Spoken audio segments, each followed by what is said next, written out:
Buenos días a todos. Primero que todo, quiero agradecer la invitación a este foro, a este Parlamento abierto por la reforma eléctrica, pues si bien es cierto que se esperan opiniones técnicas o de expertos en la materia, es importante recordar que nuestro tipo de gobierno es el de una democracia representativa. ¿A qué me refiero con esto? Nosotros gobernamos a través de nuestros representantes. Eso se trata. Y muchas veces el político olvida esta parte tan importante de la democracia: gobernar de la mano del pueblo. Lamento profundamente, como bien mencionaron quienes me antecedieron en la palabra, que no estén presentes en este foro comunicólogos que en sus redes sociales han cuestionado y criticado la propuesta de reforma eléctrica.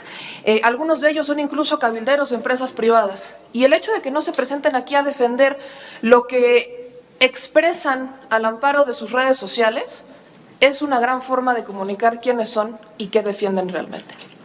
Dicho eso, escuchar a sus representados y a quienes muchas veces sirven de intermediarios, como en este caso lo somos algunos de los que estamos aquí presentes, permite tener una perspectiva general de las necesidades reales. Y hago un énfasis muy particular ahí: reales, de los ciudadanos que votaron y para quienes se supone ustedes legislan.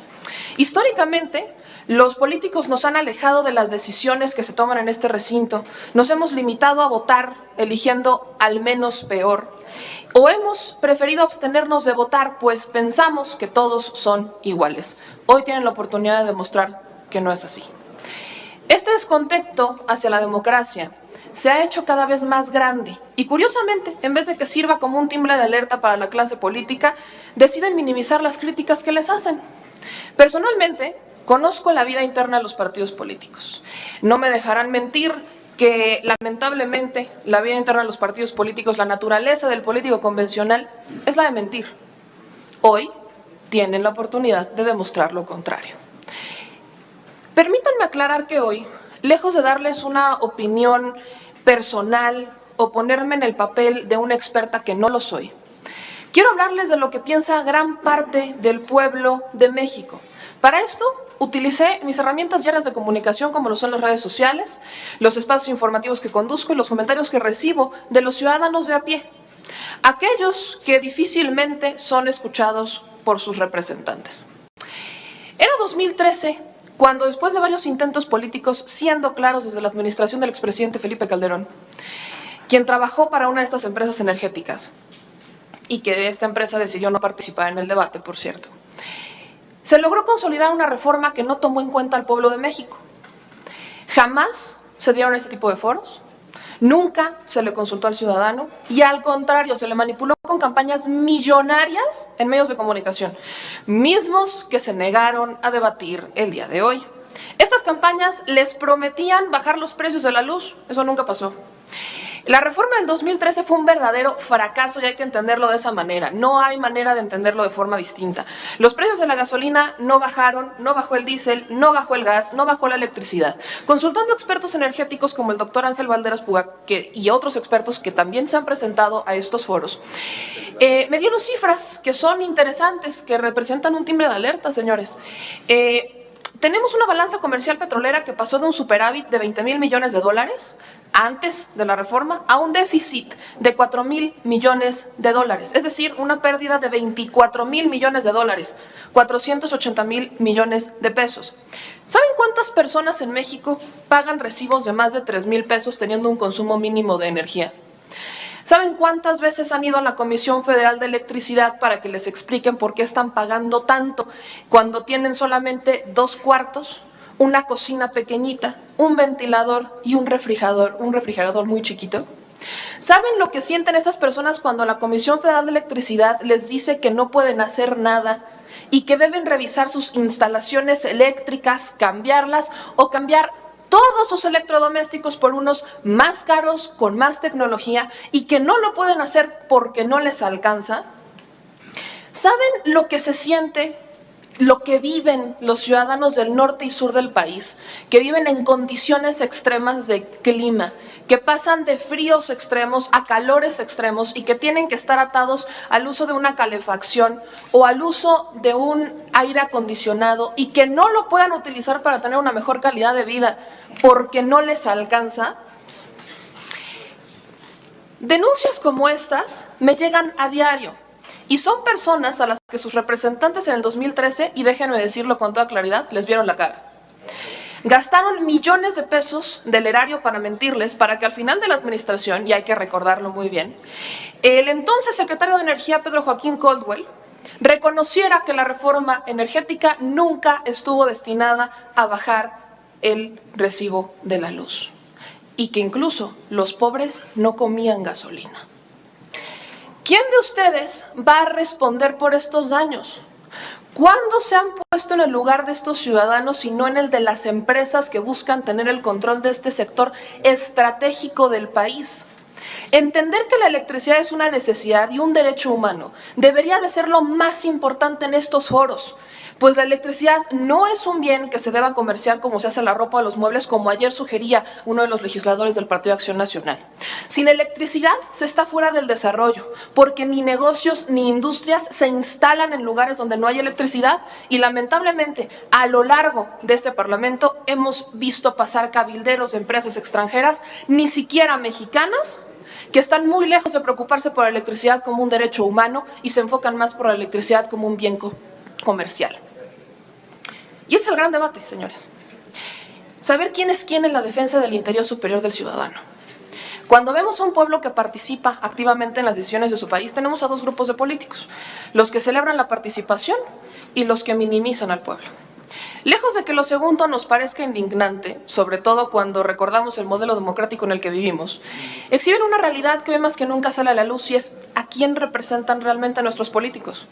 Si somos honestos, los políticos que enaltecen la participación del pueblo son más cercanos al origen real de la política, que es el servicio. Pero el que se indigna cuando el pueblo opina representa el interés corporativo de grupo. El interés corporativo se compone del 1% de la población mexicana, que es capaz de generar riqueza, de sus familiares y empresas extranjeras que se hacen de aliados nacionales para extraer nuestros recursos y llevarse todas las utilidades de sus países de origen. Si bien todos aquí tienen derecho a estar representados, resulta bastante ilógico que en un país de prácticamente 129 millones de mexicanos, en donde al menos el 40% de ellos son pobres, se tomen decisiones basadas en lo que quiere el 1% de la población mexicana. Si estas empresas se resisten a pagar impuestos, ¿no? Estas empresas extranjeras se resisten a pagar impuestos, ¿cómo pretenden decirles que se preocupen por poner precios justos? ¿Cómo pretenden decirles que lleguen a las comunidades más alejadas, esas que todavía no cuentan con servicios básicos, o que den un servicio de calidad pensando en las necesidades de la gente, en la realidad de este país?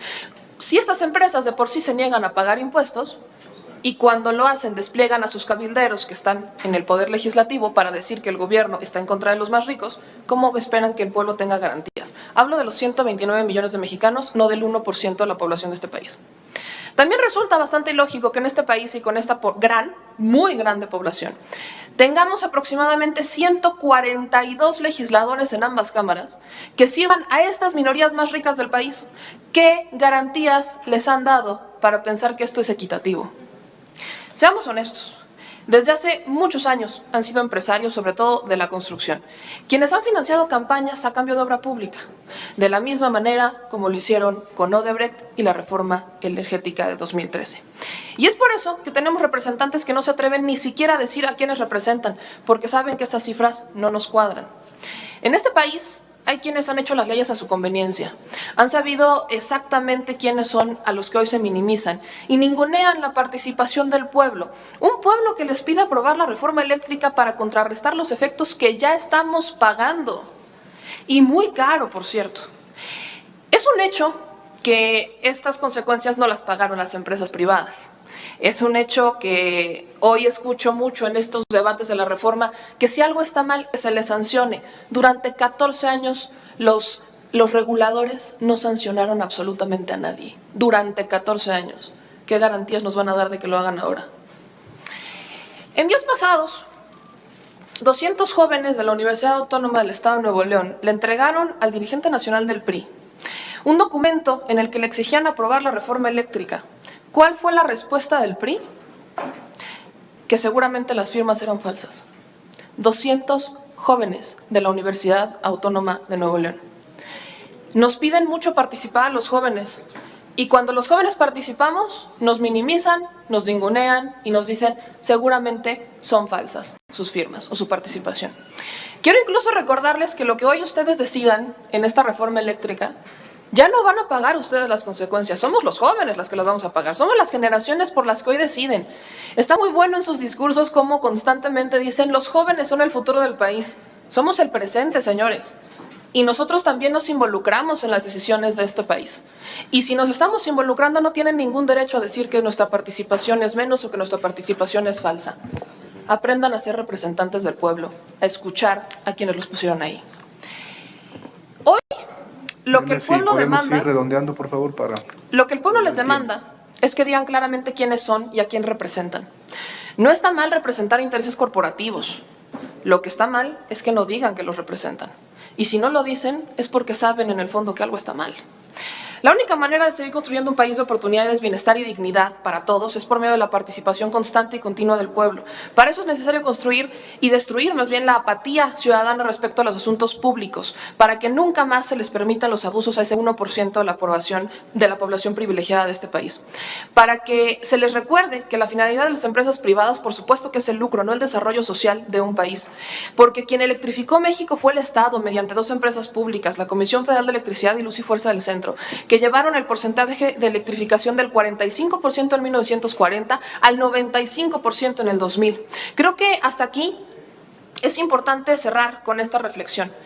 No está mal, insisto, decir a quién representan, pero si hoy no dicen a quién realmente representan, el pueblo se los va a cobrar caro. Muchas gracias. Muchas gracias a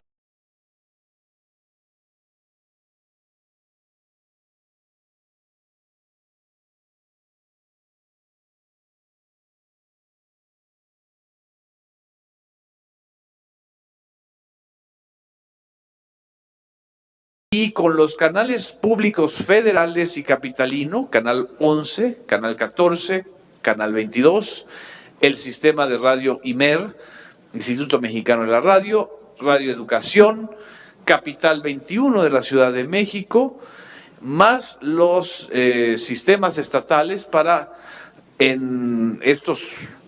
hasta esta fecha, que fue la fecha que se ha extendido el Parlamento Abierto, se han transmitido 116 resúmenes con más de 4 millones de audiencias en televisión y 39 mesas de análisis del Parlamento Abierto con más de 5 millones de audiencia en televisión. Esto se logró con la coordinación de los medios públicos federales y estatales que son de la nación. Pero podríamos haber logrado mucho más. Y creo que en este sentido viene la denuncia. En este foro, y quiero alertar a la Cámara de Diputados para decirlo de manera abierta, los directivos de varios medios de comunicación públicos han recibido la intimidación y el mensaje de punibilidad del Instituto Nacional Electoral y en particular de los consejeros Lorenzo Córdoba y Ciro Murayama. Que ojalá el señor Ciro Murayama, que está promoviendo su foro a las 18 horas con el grupo Sí por México y que en respuesta a su pluralidad pueda responder por qué personeros del Instituto Nacional Electoral han estado intimidando a los medios públicos para que no se transmita el Parlamento Abierto bajo la justificación de que entramos en veda electoral. La veda no es mordaza, señor Ciro. La veda electoral no tiene por qué ni suspender las transmisiones del canal del Congreso ni el foro del Parlamento Abierto. Me parece tremendo que por 2 individuos, un órgano colegiado como es el Instituto Nacional Electoral, ahora asuma las funciones de torquemada, de censores, en lugar de promotores de la discusión y del debate abierto. El INE no fue creado para regular medios, y mucho menos para censurar, ¿sí?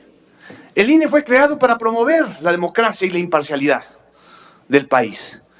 Y creo que en este momento es muy importante observar cómo incluso en un debate nacional tan importante como la reforma eléctrica, utilizan dos consejeros del INE, todos los instrumentos de un órgano del Estado mexicano, para estar intimidando a otros órganos del Estado mexicano o a otros poderes de la Unión. Me parece grotesco. Y creo que es necesario decirlo en este momento, porque no solamente se están extralimitando, sino que están desacreditando una institución que le ha costado a todos los mexicanos construirla. Y a todos los mexicanos nos ha costado tener que enfrentar las campañas de descrédito de ciertos grupos de poder contra los medios públicos y en especial contra la transmisión de las mañaneras, ¿sí? Y nada más para recordarle al señor Ciro Murayama y a algunos personeros, digamos que los diablitos, porque hay un diablo mayor. Hay un diablo mayor que se roba la electricidad de este país y que anda con 2X en su nombre. Oxxo. Pero hay diablitos. Entre esos diablitos, pues están estos diablitos, ¿no? Que están usando una institución autónoma para querer intimidar a periodistas, a conductores, a medios públicos. A la jefa de gobierno se le anda revisando sus tweets, por favor. Si el señor Ciro Murayama no tiene trabajo, pues puede pedirle alguna chamba a los verificadores de Twitter o de Facebook o de YouTube o de TikTok, ¿no?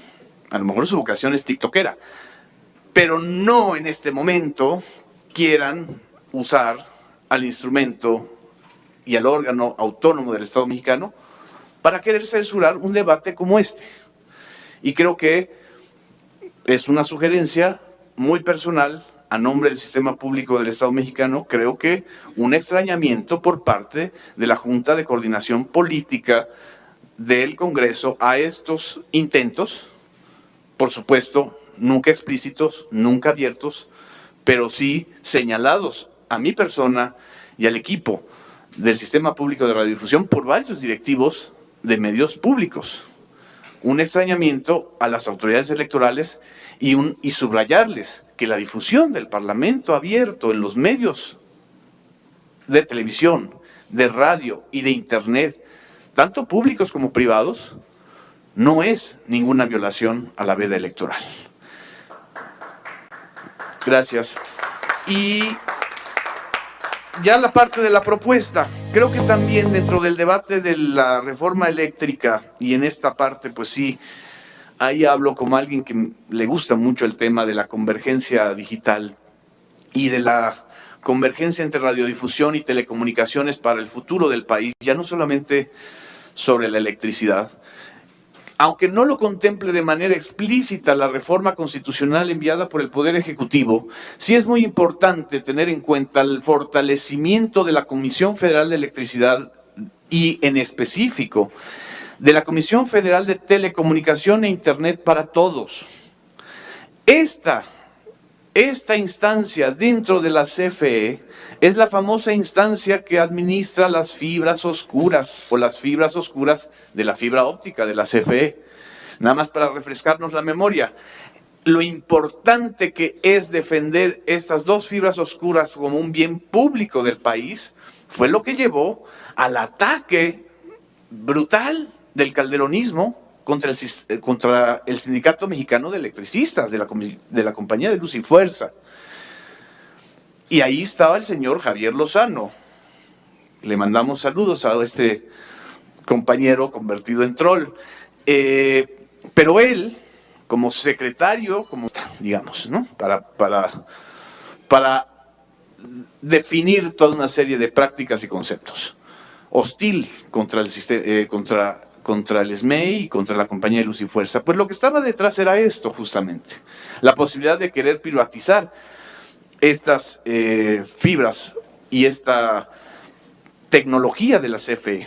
En noviembre del 2021, el actual representante de la empresa CFE Telecomunicaciones e Internet para Todos, David Pantoja Meléndez, propuso la ampliación e inclusión del proyecto de inversión Iluminación Fibra Óptica Oscura mediante tecnología DWDM-LH. En fin, la tecnología DWDM permitirá transportar gran ancho de banda, así como transportar cualquier tipo de señal de una manera transparente a través de la infraestructura de la CFE.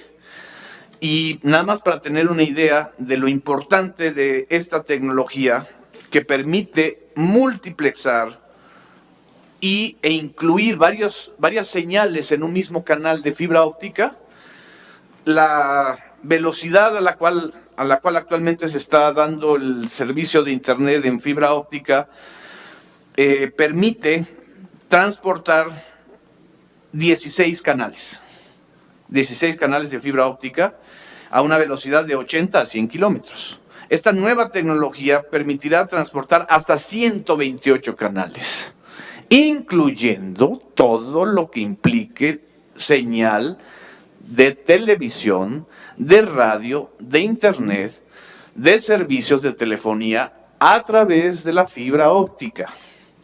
Entonces, imaginemos los intereses económicos que pueden ser afectados si se fortalece esta tecnología que es un bien público. Creo que es importante defenderla, tomarla en cuenta y apoyar este proyecto de ampliación de la infraestructura de la red de la Comisión Federal de Electricidad. Y en este debate eléctrico también está lo mediático y por supuesto está el derecho a la información. Y en este sentido, fortalecer la fibra óptica de la CFE permitirá diversificar la comunicación, darle acceso a millones de mexicanos que no tienen acceso a Internet de servicio de banda ancha y en un costo muy menor y mucho más rápido al que se está dando actualmente. Muchas gracias. Gracias.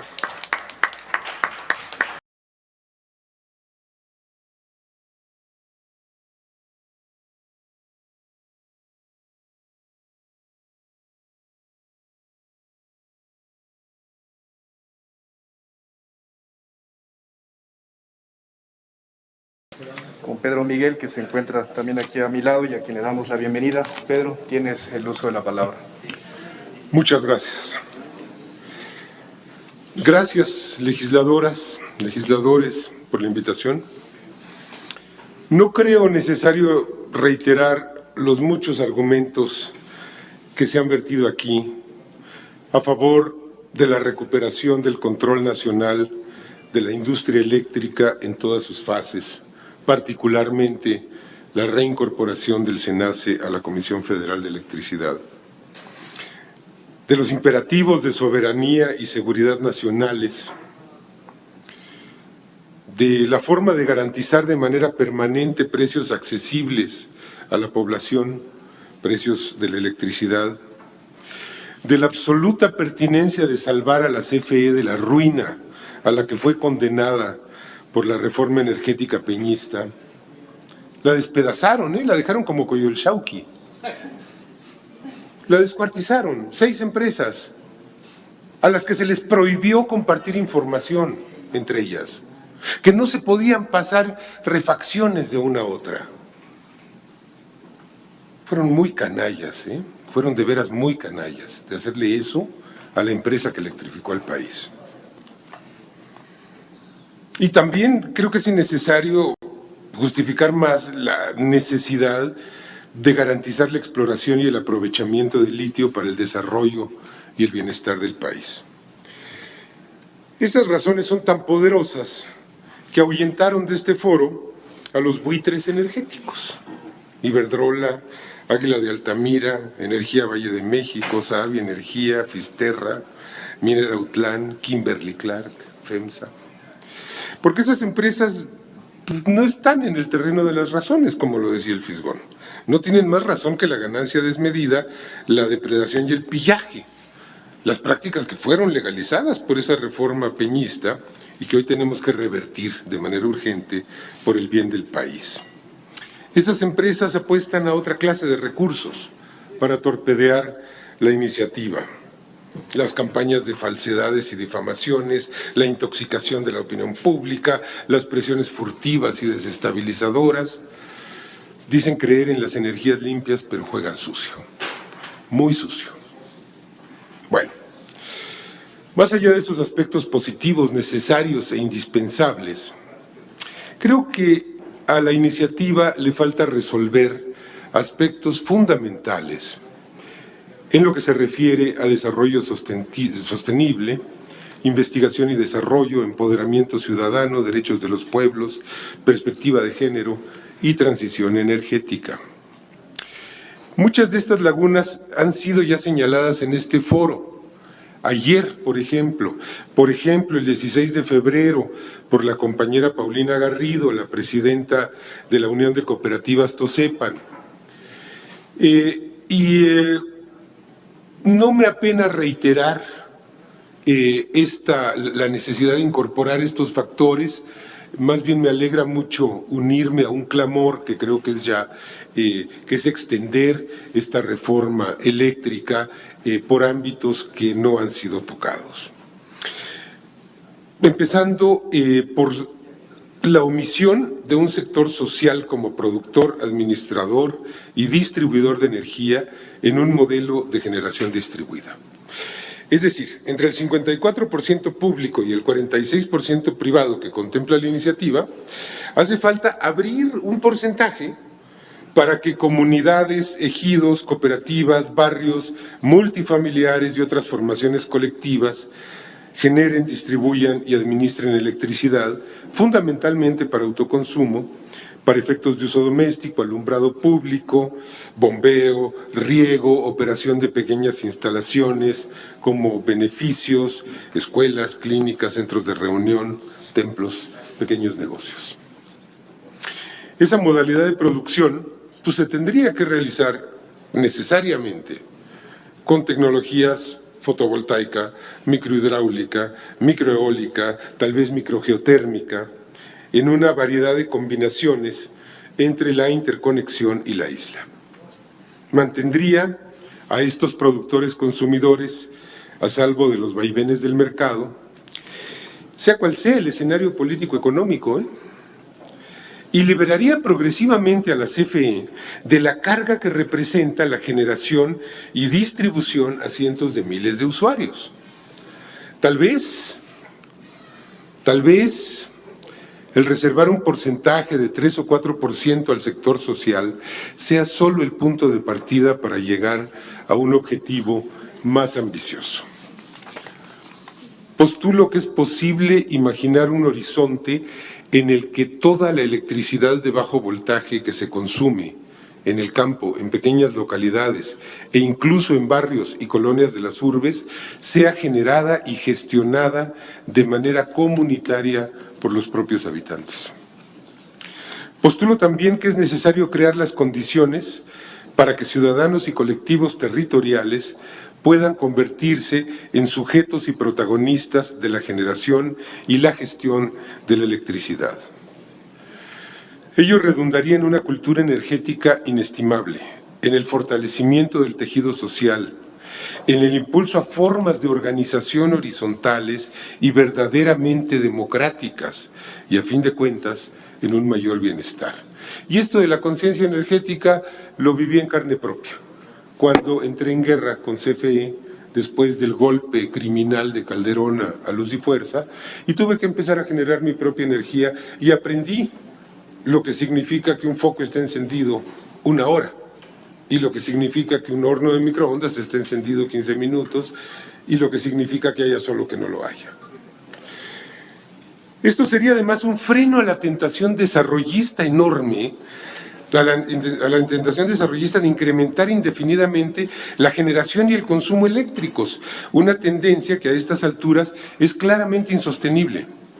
Si la aspiración de países como el nuestro es disponer de la misma electricidad per cápita que en Estados Unidos o Alemania, vamos en ruta corta al suicidio planetario. Producir electricidad en unidades pequeñas y distribuidas es, en contraste, una contención a la fantasía de la electricidad sin límites. Decía aquí la compañera Alicia Landín que se prevé un crecimiento mayor al 6% de la demanda. Y yo digo, no, a ver, espérense, tenemos que controlar ese crecimiento. No vamos a tener energía ilimitada y más y más y más para llegar a lo que está Estados Unidos, que es produciendo 25 toneladas de CO2 per cápita al año. En México se producen 5. ¿Queremos de veras eso? ¿O cómo vamos a producir las cantidades de energía que se gastan en los focos de Las Vegas? Eso es una insensatez.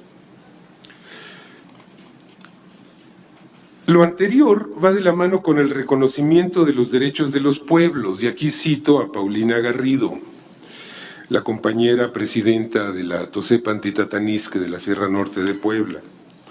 Por encima de los proyectos energéticos y la inclusión del derecho a la energía como un derecho humano fundamental, más allá de la visión de mercado, así tenemos que pensar. Y yo agrego, por encima de las razones de Estado, no solo del mercado, porque tenemos la experiencia del pasado reciente de megaproyectos gubernamentales que han sido tan depredatorios y tan violatorios de los derechos de los pueblos como los megaproyectos privados. La compañera Paulina habla desde la experiencia de lo que intentó hacer la CFE en 2016 en las afueras de Cuetzalan, de poner una subestación, disque para darle energía a la población, cuando era para surtir de energía a una inmundicia de minería a cielo abierto a 120 kilómetros de allí. Ese plan ya se modificó, afortunadamente. De esas experiencias amargas surgió la oposición al progreso y al desarrollo a toda costa, que con frecuencia han sido sinónimos de la destrucción del entorno natural y social. Y hoy esta legislatura tiene en sus manos la posibilidad de conciliar las necesidades del desarrollo nacional con lo que los pueblos nahuas de la Sierra Norte de Puebla llaman el Yecnemelis, que puede traducirse como la vida buena. Conciliar eso, me faltan 2 párrafos. Con el propósito de la cuarta transformación de asumir que el desarrollo debe impulsarse desde abajo y sin dejar atrás a nadie.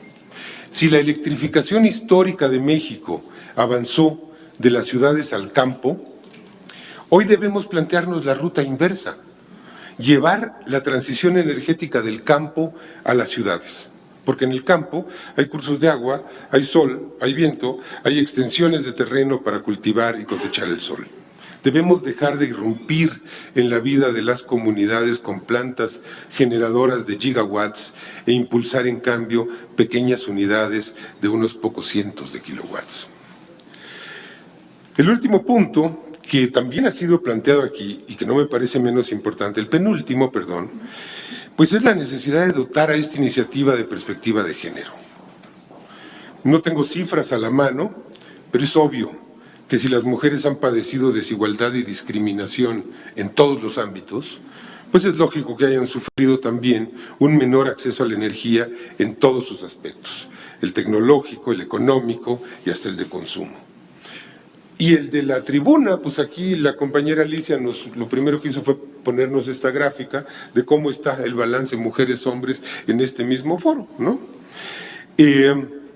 Pienso que sería imperdonable alentar la conformación de unidades colectivas o comunitarias de generación, gestión y distribución sin garantizar legalmente la igualdad sustantiva en todos y cada uno de sus aspectos. Y para finalizar, expongo la necesidad de asegurar condiciones en el texto de la ley para que la transición energética no se traduzca en una mera importación masiva de insumos y materiales, sino que dé pie a una robusta tarea nacional de investigación y desarrollo a fin de impulsar tecnologías propias, generación de empleos y reindustrialización del país. El impulso a la investigación y el desarrollo no debe quedar fuera de la iniciativa que se debate. Muchas gracias por su atención y termino diciendo con toda la convicción, que la reforma eléctrica va. Gracias.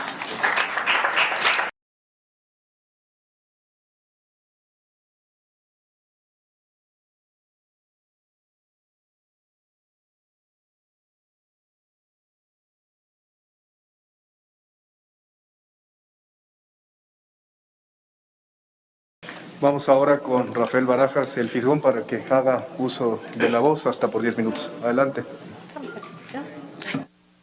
Primero, antes que nada, agradezco mucho la invitación a este foro y quiero felicitar al Congreso por este ejercicio de debate abierto, de debate democrático, de debate plural, que yo creo que ha cambiado los paradigmas de la discusión sobre la reforma energética. No es admisible que reformas a la Constitución sobre temas tan estratégicos como la electricidad y la soberanía energética se discutan y aprueben con opacidad, tal como ocurrió con las reformas eléctricas de 1992-93 y de 2013-2014. Nunca más un México en lo oscurito. A mí me llama la atención cómo está planteado el debate de fondo sobre la reforma eléctrica. Yo estoy convencido de que aquí se han expuesto de manera clara dos visiones de México que son totalmente contrapuestas. En general, los partidarios de la reforma, es decir, los que se contraponen, los que se oponen a la actual reforma, los que piden que no se apruebe, han usado un lenguaje neoliberal, tecnocrático, que es poco entendible, y esto se debe sin duda a que la gente tiende a creer más en una afirmación cuando ésta la dice un científico o un técnico. Sin embargo, este idioma es solo la envoltura de un discurso que es realmente muy frívolo. En el fondo, los partidarios de la privatización divulgan un relato muy sencillo que afirma que la privatización rompió un monopolio, el de CFE, y que la libre competencia sentó las bases para un mejor servicio y una electricidad más barata. De una u otra manera, los partidarios de la privatización expresaron una fe ciega en las bondades del mercado. Pidieron que no cambie la ley de 2013 porque, según ellos, cambiarla mandaría malas señales a los inversionistas. Y por último, los privatizadores afirmaron que la propuesta de reforma eléctrica de López Obrador apuesta por energías sucias. Según este discurso, la reforma fomentaría el calentamiento global de manera grave e irresponsable. Sin embargo, el discurso neoliberal pone de lado cosas que son realmente muy, muy importantes. No menciona que las reformas de 1992-93 fueron aprobadas casi en secreto, que en 10 años la privatización no ofreció mejor servicio ni le brindó energía más barata al usuario promedio, que sumió en una crisis severa a la empresa eléctrica del Estado a la vez que dio todas las facilidades a ciertas multinacionales, sobre todo españolas, de la energía, que la privatización se hizo sin transparencia, con un modelo de negocios fundado en la corrupción y el intercambio de favores, que los organismos autónomos han representado más a los grandes intereses capitalistas que a la sociedad civil, que en los hechos no hay libre competencia, sino que unas cuantas grandes empresas se reparten el mercado y se ponen de acuerdo en los precios, que las reformas anteriores permitieron que se firmaran contratos leoninos que desangraron y desangran las arcas de la nación, que la privatización fue opaca y sucia y que todo este proceso puso en riesgo el sistema eléctrico nacional. Yo entiendo que los partidarios de la privatización que iban a defender estos puntos en este foro no vinieron, y hay quien pensará que nos hicieron el vacío, que nos desdeñaron, y no faltará quien diga que es un acto de desdén. Yo tengo otra lectura. Yo creo que decidieron no dar la batalla. Esto significa en buena medida que han perdido la lucha por la narrativa y el sentido común. Y aquí yo hago un llamado a los diputados a que tomen nota de este hecho. El público y los legisladores deben de entender que la privatización del sector eléctrico es ya una causa indefendible. ¿Qué es lo que está en juego con esta reforma eléctrica? Lo que está en juego son dos cosas fundamentales: la soberanía energética y la seguridad nacional, por un lado, y por el otro lado, que debemos reconocer que la luz debe ser considerado un derecho humano y social y no una simple mercancía. Entender la electricidad como un mero producto solo favorece a las empresas, pero lastima a la gran mayoría de los seres humanos. Hay otro tema que está también en la palestra y es el tema de la corrupción. Los partidarios de la privatización rara vez hablaron del tema en el Parlamento abierto y rara vez mencionaron que las leyes aprobadas en 93 y 14 estaban hechas a la medida de las multinacionales de energía, que permitieron negocios y movimientos poco éticos que en otros países son duramente penalizados. No voy a ahondar en el tema de la corrupción que hay en los contratos que se firmaron, pero sí quiero hablar del tema de las puertas giratorias. En todo debate es importante saber quién habla. Y una de las pocas cosas que explican la existencia de los contratos leoninos lesivos son los vínculos que existen entre los funcionarios de la energía que firmaron estos contratos con las empresas eléctricas que se beneficiaron con ellos. Esto es lo que en España se llama el sistema de puertas giratorias. La lista de los altos funcionarios de energía de los gobiernos de Fox, Calderón y Peña que se fueron a trabajar para las empresas multinacionales que obtuvieron contratos leoninos es larga. Felipe Calderón, Georgina Kessel, Alejandro Fleming, Alfredo Elías Ayub, Luis Telles Quenzler, Carlos Ruiz Sacristán, Jesús Reyes Heroles González, Jordi Herrera Flores. Y a esta lista hay que agregar los exfuncionarios que trabajan con la industria petrolera como Pedro Aspe, Emilio Lozoya, Juan José Suárez Coppel, Adrián Lajuz y muchos otros. Hay que decir que muchos de los ponentes que vinieron al Parlamento abierto a defender la privatización del sector eléctrico manejaron con suma discreción y secrecía el hecho de que han trabajado para empresas eléctricas privadas o para organismos como la CRE o incluso en la CENER y que apoyaron al sector privado. Ángel Valderas ha documentado que vinieron aquí a hablar gentes que podían tener un conflicto de interés.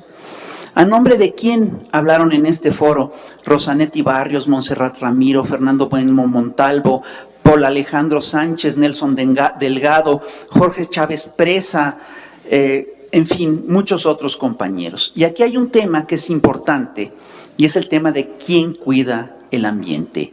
Los partidarios de la privatización afirman que la iniciativa privada sí favorece las energías limpias, pero en este Parlamento se ha puesto en claro que los privados producen menos energías limpias que CFE. Además, los privatizadores callan que la reforma incluye varios proyectos de energías limpias. En este Parlamento abierto se ha aclarado que México solo produce el 1.2% de los gases de efecto invernadero en el mundo. El impacto de México es mínimo. México no va a provocar la crisis climática.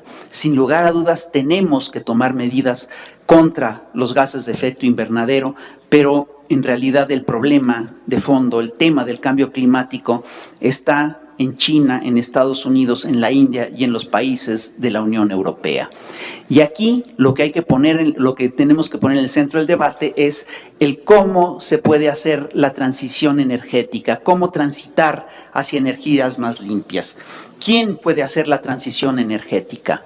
La transición energética es necesaria y solo se puede hacer en el largo plazo y con una meticulosa planificación. No se puede dejar a las lógicas y los caprichos del mercado. Debe ser regida por el Estado. Por todo lo anterior, afirmamos que el Parlamento eléctrico fue y es un ejercicio necesario que ha servido para transparentar, democratizar y masificar el debate sobre la reforma eléctrica. El Parlamento eléctrico nos obliga a centrar el debate alrededor de los temas de la soberanía energética y el combate contra la pobreza energética. El Parlamento abierto aportó datos cruciales que confirman la importancia de combatir la corrupción en el sector eléctrico. No se puede descartar abrir una comisión que investigue si hubo sobornos para la aprobación de las leyes de 2013 y 2014 y que se revisen de manera sistemática los contratos leoninos firmados en este sector en las últimas décadas. El Parlamento abierto puso de manifiesto hasta qué punto urge transparentar la información. No es posible que la CRE se maneje con opacidad y que mantenga en secreto datos que son estratégicos para el debate. ¿Por qué no sabemos qué parte del mercado es manejado por qué empresas?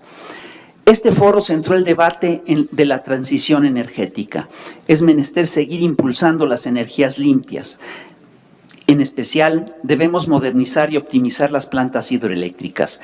Y una cosa importante, el Estado mexicano es el que debe iniciar y llevar a cabo una transición energética ordenada.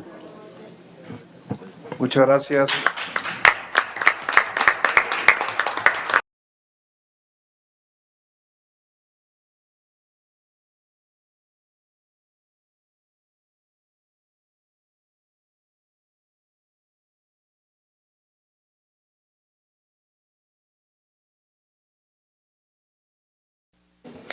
Es extremadamente importante tomar en cuenta que obviamente los jóvenes no estamos en contra de las energías limpias.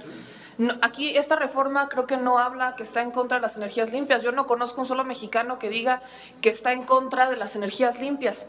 Yo creo que el debate y el argumento principal de esta reforma es quién va a tener el control de la electricidad. No si se genera de forma limpia o si se genera de forma con energías, con combustibles fósiles. Al final eso se está regulando. La Comisión Federal de Electricidad es la que genera más energías limpias. Ese es un argumento, esos son datos que da la propia Comisión Federal de Electricidad. Entonces, al final creo que esto es muy simple.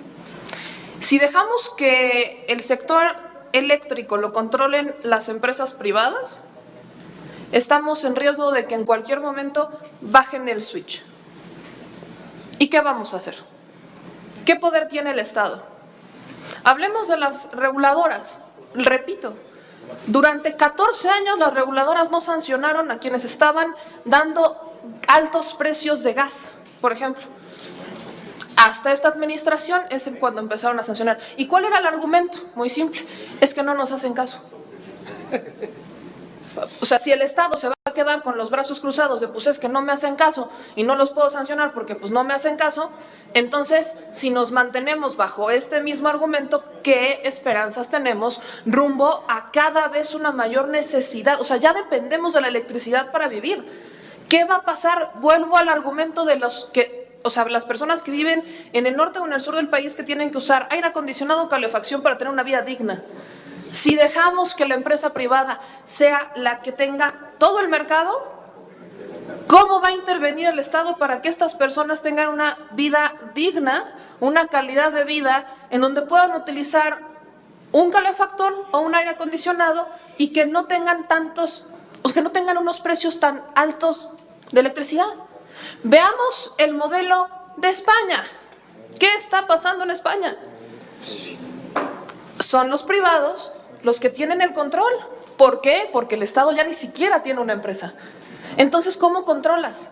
El mercado se regula con el mercado. Entonces, ¿cuál es la opción?